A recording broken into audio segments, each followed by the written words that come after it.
She wasn't a queen. She wasn't a warrior. She didn't stand on mountaintops or call down fire from heaven. But when the book of the law, lost for generations, was suddenly found, the most powerful men in Judah turned to one voice for truth.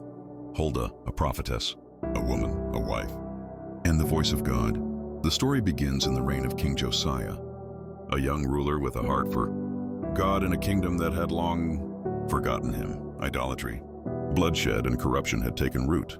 Temples had been filled with pagan gods. The law of Moses was missing, physically and spiritually. Then one day, during temple repairs, a scroll was discovered. The Book of the Covenant, likely parts of Deuteronomy. When Josiah heard the words, he tore his robes. The nation had sinned against God, deeply.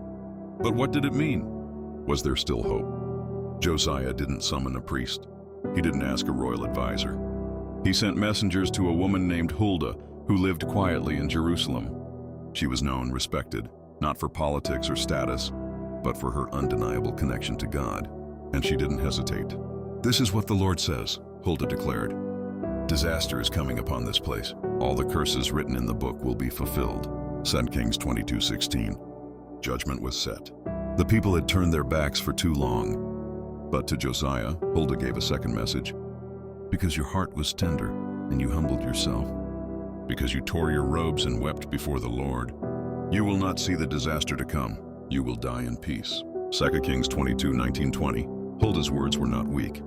They carried fire and mercy, a warning to a nation and a blessing to a king. Her prophecy sparked a national revival. Josiah led sweeping reforms. Pagan idols were destroyed. The covenant was renewed. The people turned back to God, all because a woman listened, spoke truth, and was heard. Huldah's story reminds us, God speaks through the unexpected. Truth is not bound by gender, and even in dark times, one voice can light the fire of revival.